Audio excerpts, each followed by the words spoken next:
Senhoras e senhores, não foi à toa que me vesti assim. Aqui está com o quis-quis dourado, ou como chamam, borboleta dourada, porque é uma borboleta dourada. Porque hoje o nosso vídeo é assim. Quero parabenizar vocês, ou melhor, quero parabenizar a todos nós por uma sorte extraordinária, especialmente aqueles que moram na cidade de Los Angeles. No dia 25 de janeiro vem nos visitar um dos mais perspicazes e sábios avaliadores da vida americana que está do outro lado do planeta Terra. Minha cidade ficou em êxtase, ficou radiante de felicidade ao saber que ele vem nos visitar. Não, não é um inspetor, não é um inspetor. Eu sei que vocês já adivinharam, estão pensando que é um inspetor, mas não, não é um inspetor. Alguém melhor está vindo nos visitar, mas quero que vocês descubram por si mesmos. Por exemplo, se eu dissesse que é aquele que disse veni, vidi, vici, sim, vocês imediatamente responderiam que é o Gaius. Júlio César. Sim, todos sabem disso. E se eu perguntasse, por exemplo, quem disse penso, logo existo?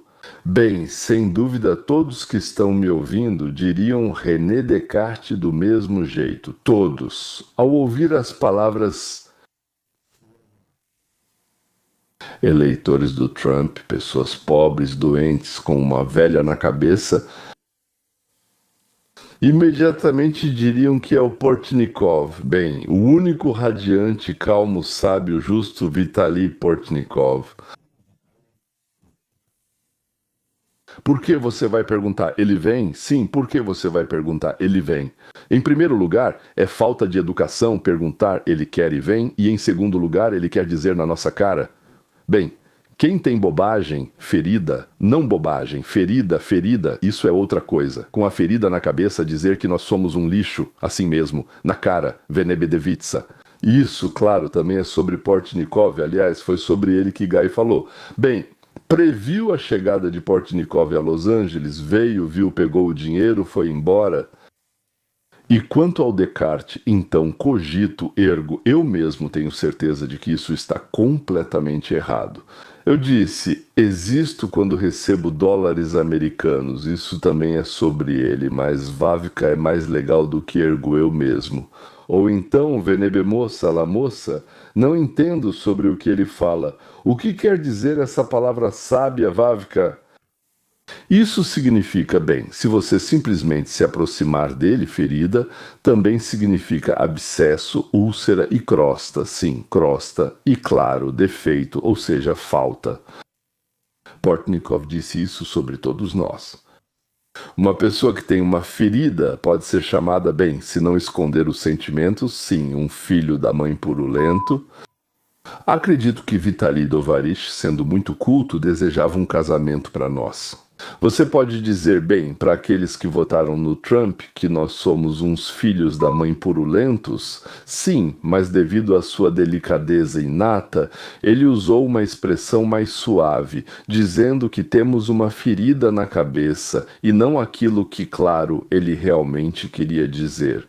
Mas Vitali Eduardovich reúne ouvintes em Los Angeles. Quem se interessa por ele vai falar sobre ele e vai dizer, bem, eu acho que com certeza vai dizer que são feridas purulentas ou então vai falar alguma outra coisa desse tipo.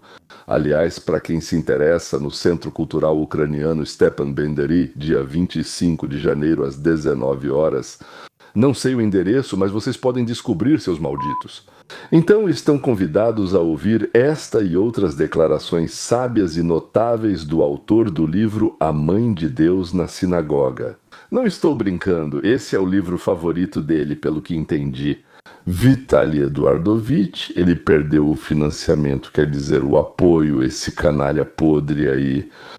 Trump destruiu a United States Agency for International Development, eles chamavam de United States Agency for International Development lá, e ele foi obrigado a ir aos Estados Unidos da América buscar apoio para continuar a guerra na Ucrânia. Vitaly Portnikov defende a continuação das ações militares, custe o que custar, para a Ucrânia, para os ucranianos. Alguém acha que a parte restante das regiões de Donetsk e Lugansk ainda não foi capturada. A Rússia é significativamente mais importante do que a vida de mais 1 milhão de ucranianos mutilados e mortos que morrerão lutando por territórios que a Rússia quer capturar antes de parar a guerra. Parece que Portnikov não tem filhos, ou pelo menos ele finge que não tem. E quanto aos filhos dos outros, parece que ele não se importa, assim como aquele que mandou todos os seus 5 filhos embora. Então, para o exterior, Gordon, ou, por exemplo, o prefeito de Kiev, Klitschko, e não tem filho, foi estudar lá o prefeito Vova Andrei Sadovoy. Acho que sim, ou algo assim, Sadovoy talvez sim, ou então o ministro da Justiça também. De repente os filhos sumiram, saíram por conta própria. O ministro da Defesa, tão confiante na linha de frente, enviou a esposa e 3 filhos para os Estados Unidos da América só para que entendam como é ruim viver aqui, para que nunca mais queiram ir para o país depois. Esse país é horrível e assustador. O socialismo subdesenvolvido já é excessivo e ainda está difícil roubar. Mas Portnikov foi mais esperto e oficialmente pelo menos não teve filhos, ou talvez simplesmente não podia, Deus sabe, mas isso não é da nossa conta. Então a Ucrânia... O judeu Portnikov adora a história dela, o passado dela, suas figuras históricas e o caráter nacional, tendo uma aparência semita bem marcante. Aliás, pessoalmente não vejo nada de errado nisso, porque, bom, eu mesmo sou assim, então. Vitaly Eduardovich enfatiza repetidamente e de forma um pouco insistente que ele é ucraniano, ou seja, ucraniano por autoidentificação civil e nacional. Para mim é até difícil imaginar, sabe, porque minha boca não funciona assim, mas para ele é fácil se autoidentificar como ucraniano. Porque ele espera muito que, se forem bater, batam pelo passaporte e não por outras partes do corpo dele. Na Rússia, aliás, lembrei agora, tinha um autoidentificador parecido que dizia que a mãe dele era russa e o pai advogado. Sim, mãe russa e pai advogado maravilhosos. Aliás, o suposto pai de Zhirinovsky se chamava Wolf Isakovich e Edelstein. Então Edelstein, só para ficar claro, em russo significa pedra nobre ou gema. Então Zhirinovsky poderia ter se chamado não Zhirinovsky, mas sim Kamenev ou Samotsvetov. Acho isso talvez esteja errado. Por que gostamos tanto do Eduardovich? Não do tipo russo, mas do ucraniano? Pela honestidade. Ele nunca disse que ama o povo ucraniano mais do que os campos, as bétulas e o tridente. Isso ele ama muito mais do que o povo ucraniano. Ou talvez o ucraniano, ou talvez o ucraniano. Eu sempre confundo, sempre me dizem, mas não do jeito que eu sempre esqueço. Quero que vocês admirem o nosso herói. O seu herói, ele não é muito meu herói, claro, sim, o seu herói. Mesmo assim, não sou só eu que devo aproveitar. Aqui está, por exemplo, o monólogo de Portnikov sobre como Trump é uma pessoa burra, obrigado por ele ao menos chamá-lo de pessoa. Aliás, é verdade, Trump não consegue dizer uma palavra, não consegue conectar nada, não consegue terminar o que precisa. Ele começa a falar, muda de ideia e se perde. Então, se você colocar um macaco para digitar em uma máquina de escrever e der, digamos, 1 milhão de anos para ele digitar, eu ouvi dizer, tem essa conversa, essa afirmação, que em algum momento ele vai lá, bum, bum, bum, bum, só digitando na máquina, e vai sair alguma coisa. Guerra e paz. Ou seja, estatisticamente isso é possível, especificamente o Guerra e Paz de Lev Tolstói, não de outro escritor. É como o Trump, por isso conto isso. Ele fez exatamente assim, pá, pá, pá, pá, pá, na máquina de escrever, criando 3 best-sellers mundiais, escrevendo os livros rapidamente. O programa de televisão mais popular do mundo. Foi indicado 3 vezes à presidência pelo Partido Republicano e criou dezenas, talvez centenas de projetos residenciais, comerciais e de entretenimento. Mas digo, vamos ouvir Eduardovich, o especialista. Quando Donald Trump surge em uma conversa informal, isso fica logo evidente. A situação já conhecida no primeiro mandato só piorou com a idade de Donald Trump nos últimos anos. Sua incapacidade prática de concluir um pensamento e a disposição de se contradizer em cada frase seguinte. Por isso, é claro, tradutores e jornalistas precisam decifrar aquele fluxo de consciência que ouvimos do atual presidente dos Estados Unidos, tentando dar algum sentido a esse fluxo de consciência, mesmo que talvez não haja nenhum sentido oculto nele. O que fica absolutamente claro pelas palavras e ações de Trump. Ele está se esforçando ao máximo para evitar uma situação em que terá que impor novas sanções contra a Rússia. Ele quer suspender as sanções contra esse país. Ele não entende por que o presidente russo rejeita uma oferta tão vantajosa como o cessar-fogo, com a retirada extra de sanções à Federação Russa e o começo da cooperação econômica entre as equipes de Trump e Putin. Putin pode buscar mais que evitar sanções, como expandir território na Ucrânia e Europa, algo que Donald Trump, vivendo em outro mundo, não entende. Trump não sabe concluir um pensamento, simplesmente não sabe. E Trump vive em um mundo de negócios duvidosos. Desculpe por não me segurar, mas parar a guerra entre Azerbaijão e Armênia é um negócio duvidoso, ou acabar com a guerra de 30 anos no Congo e Ruanda, sim, que tirou quantos 6 milhões de vidas, ou então outro negócio duvidoso, quer dizer, parou a guerra entre Camboja e Tailândia? É isso. Mas ele não transmite a ideia, só a carrega e ela cai para ele, ou talvez não consiga passá-la para Portnikov. Bom, claro, a culpa é do Trump, né? Tem que dar um toque para ele e explica melhor suas ideias, aí talvez criasse algo decente, porque do jeito que está, parece sempre um cowboy fracassado. O Trump, no nosso caso, está sempre se dando uma paulada na testa com o próprio ancinho. Ainda bem, desculpe, pegaram um filhote, ele está chorando e quer entrar, mas não deixo. Por isso conto a vocês uma história interessante sobre o Portnikov. Então ele começa a bater em si mesmo na testa com um ancinho, vai andando, andando, pum, pisa, bam, depois continua andando e pisa de novo no mesmo ancinho, de novo bate na testa. Que sorte que o Trump não pensa. Não tem nada na cabeça. E além disso, o Trump é imoral. Como se a gente não soubesse disso, mas agora vocês vão ficar sabendo. Outro sinal importante dessas conversas de Donald Trump é a imoralidade, que virou um culto na nova política americana. Trump não distingue vítima de agressor, ignorando que a Ucrânia se defende e a Rússia ataca. Além disso, nós também não temos moral, e além disso temos podridão na cabeça, e ainda por cima estamos sempre escrevendo pura, não pura, besteira pura. Já o interlocutor de Eduardovich, que vocês vão ver agora, Ryashkin, ele não. Ele é inteligente, bondoso, generoso e de forma alguma fala besteira.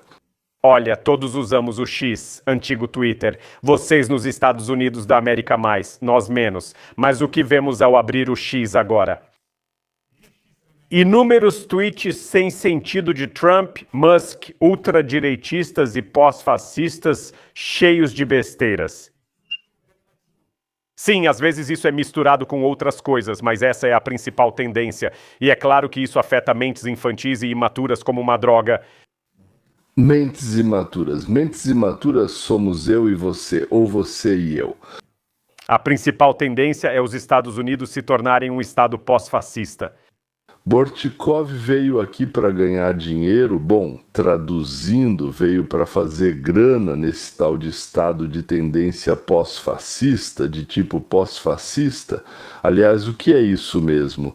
É um sistema em que a retórica fascista aberta, tipo, por exemplo, bata nos judeus, foi substituída por algo disfarçado. Muito disfarçado, tipo, odiamos os sionistas ou os israelenses, temos que fazer alguma coisa com todos eles, todos, né?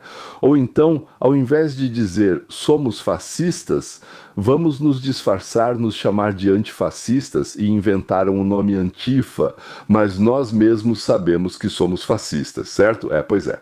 Uma parte significativa das práticas autoritárias das elites e das instituições continua existindo nesse Estado pós-fascista, e prender, digamos, milhares de pessoas que foram à manifestação no Capitólio ou invadir a casa de um candidato à presidência dos Estados Unidos da América às 5 da manhã ou grampear senadores do partido de oposição, isso pode, talvez, ou talvez não possa, quem sabe. Bem, no geral, acontece que é isso, essa é a prática de Yuri Zarovani. Agora vou dizer de novo.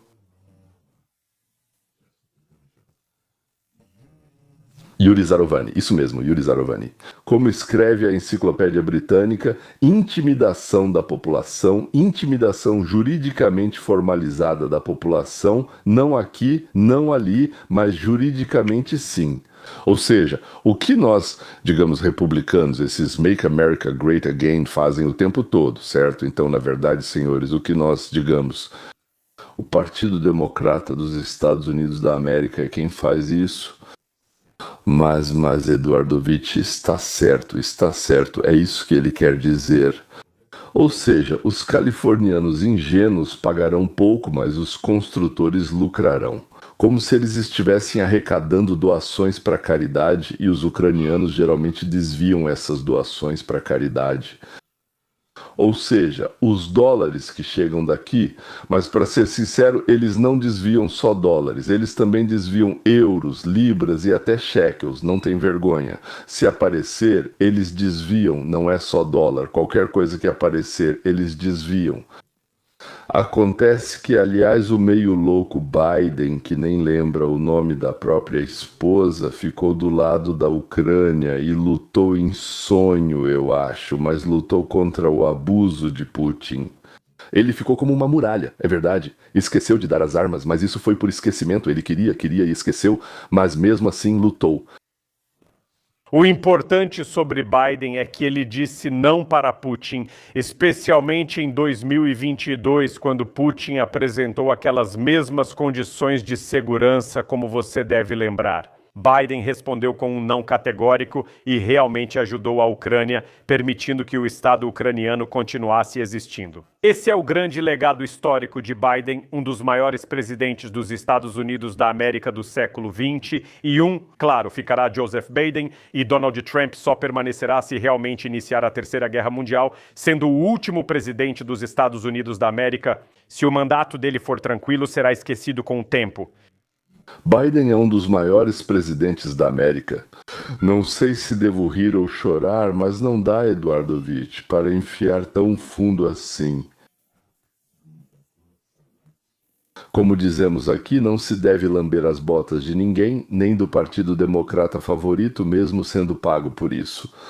Então, o Brezhnev, sabe, conta uma piada ou uma história, não sei, né? Ele tá deitado na praia com seguranças por perto, aí chega um cachorro de rua e lambe, desculpe, as bolas dele. E o líder meio acordado diz, bem, camaradas, isso já é demais. É a mesma coisa com o Portnikov. Sim, Eduardovich, isso já é demais. Ok, querem ouvir mais um absurdo inacreditável? Ou já ficaram de saco cheio? Não, então eu ainda tenho que enfiar mais alguma coisa para vocês. Os discursos do Mudriak, esse ucraniano ético-político. Bem, isso segue o roteiro do Putin. Ontem ele teve mais uma vitória diplomática. Mas não é porque ele seja grandioso ou político talentoso. Trump apenas entrega vitórias para ele facilmente. Esse é o desejo absoluto do líder dos Estados Unidos da América, político de extrema-direita, de favorecer outro político de extrema-direita, Putin. Putin e Trump têm ideias muito próximas, com pensamento imperialista, ultradireitista, até pós-fascista, e desprezam totalmente a democracia. E como um acorde final, ou seja, como um pequeno pedaço de merda no bolo. Olha, isso aqui é uma obra-prima, como diziam meus camaradas, aqueles artistas eternamente bêbados da Academia de Pintura da Emília Repina em São Petersburgo, isso é uma obra-prima. Trump gostaria de governar os Estados Unidos da América do jeito que Putin governa a Rússia, mas isso também não é o ideal. Eu acho que o ideal do Trump é Kim Jong-un, e só Kim Jong-un governa a Coreia do Norte. Olha, eu acho que já basta. É verdade, sim. Lembro que há uns 30 anos vim aqui com shows, um tal de chifre que eu nunca vi na vida, mas eu sei, quem não sabe. Eu fui embora no final de 73 e para mim esses são todos nomes novos. Não conheço ninguém lá e ele deveria ser apresentado por um bom conhecido meu em um salão, como restaurante ou teatro de um ator famoso de Odessa, Valery Barda. Comprei o ingresso e ao chegar, Valery me colocou na primeira fila central. Então, quando, sabe, Efim Zalmanovich Shifrin entrou no palco e procurou com os olhos tipo, para quem ele iria recitar os monólogos? Existe uma prática teatral em que você fala para a última fileira e depois conta para alguém em outra fileira. Então ele, digamos assim, procurou, me encontrou, sabe, na primeira fileira, destacado, digamos, pela altura, na minha opinião, e decidiu recitar seus monólogos para mim, direto. Então ele me escolheu, sorrindo suavemente, olhou diretamente nos meus olhos e disse: eu sei como você, Zalmanovich, decidiu me tratar por você, como você sente saudades da sua terra natal. Eu engasguei e esperei por qualquer coisa. Já estive várias vezes no palco e na plateia, especialmente quando conheço bem quem está lá em cima e já falou comigo. Já estive em pequenos teatros e estádios, lia e improvisava minhas coisas, escrevia, por assim dizer. Eu já disse algumas palavras geniais, mas quando alguém se dirige a mim, escolhendo-me entre toda a plateia para dizer: você, eu sei, sente saudade da sua terra natal. Isso eu não esperava. Pausa, depois novamente Shifrin, novamente para mim. Você deixou parte da alma em Chop, explicando, Chop é. Acho que essa é a última estação ferroviária no território da Rússia. Antes de ir para o oeste, as pessoas iam para a Áustria. Nunca estive em Chop, mas entendi a alergia. Sim, não tenha vergonha, disse Efim Zalmanovich. A pátria não vai te esquecer. Acho que isso foi uma espécie de introdução para algo que ele ia dizer depois. Mas aí eu fiquei assustado. Eu realmente esperava que a pátria, aquela que me aconteceu de nascer a caminho de Viena para Tel Aviv, tivesse me esquecido. Do choque, por algum motivo, eu mesmo me levantei, não sei porquê. Shifrin também parou, ou seja, ele estava no palco e eu estava no chão, perto do palco. Ficamos da mesma altura, ele era pequeno e eu cresci bastante. A plateia ficou em silêncio, acho que eles pensaram que o show poderia continuar. Eu olhei de canto para os rostos curiosos dos meus conterrâneos. Eles até sabiam que eu podia aprontar alguma coisa, mas isso eles realmente não esperavam. Barda queria saber o que havia além das portas do mundo. Com as mãos cruzadas, senti que devia falar, mas sentar de novo parecia bobo. Acordei, questionei o motivo, sentei e continuei sem ideias. Mas quem me ajudou foi minha esposa, que por muitos anos frequentou bem, não sei, nossos queridos círculos artísticos de Moscou, e já tinha visto esses Shifrin de chinelos brancos. Ela se levantou devagar, ajeitou a saia e disse baixinho, mas claro. O principal é que o microfone estava perto, então captou tudo, cada palavra, cada som. Shifrin, foi o que ela disse. Vai se fuder. A questão é que, do jeito deles, ela é uma princesa na Geórgia. E princesas podem fazer muitas coisas que nós, pessoas comuns, até mesmo judeus, não podemos, mas princesas podem. Depois disso, saímos do salão em completo silêncio. E Shifrin, aliás, também não comentou nada sobre isso. Chegou a vez dele ficar pasmo e atrás de nós ainda tinham mais umas 20, 30 pessoas. Assim, também bem quietinhos, saíram elegantemente, o barman fechou a porta, aqueles que saíram nos agradeceram calorosamente e foram para o restaurante mais próximo. Beber ou petiscar, não vou devolver o dinheiro dos ingressos, disse o barman e o garçom ao lado, chamado Victor. Aliás, até hoje a gente economiza. Sempre nos abraçamos depois disso. e confirmou que não devolveria, mas a gente não queria. Eu disse: tive tanto prazer e nós também. Então saímos do restaurante e fomos para a casa de amigos jogar canastra. É um jogo de cartas que veio da Argentina e combina muito bem com vodka de pimenta, especialmente Nemirov, com 2 F no final. Faz tempo que não vejo ela nas lojas. Por que falo disso? Ah, sim, por causa disso, Portnikov. Minha esposa não está aqui do meu lado, embora eu possa chamá-la, mas já sei o que quero te dizer para você, para todos vocês, seus cajaturas, porque só ele está certo. Sim, Portnikov, que vai se foder. Acho que isso está claro até no dicionário enciclopédico. Ninguém vai procurar esclarecimentos sobre o que quero dizer com isso. Meu Deus, quantos deles existem, tanto lá na Ucrânia quanto na Rússia, esses pseudo-intelectuais? Cara, preciso descobrir o que é Mudak. Me falaram que é um bode castrado, mas não acredito. Beleza, Trump é um idiota. A pátria não te esqueceu. Deixou parte da alma no shop. Foi embora daqui de volta, cara. Veio até nós, idiotas, pedir dinheiro. Vai embora. É isso. Até logo. Quem quiser, vá para o Centro Cultural da Revolução Ucraniana Trekbinda. Ok, é isso. Tchau. Até logo.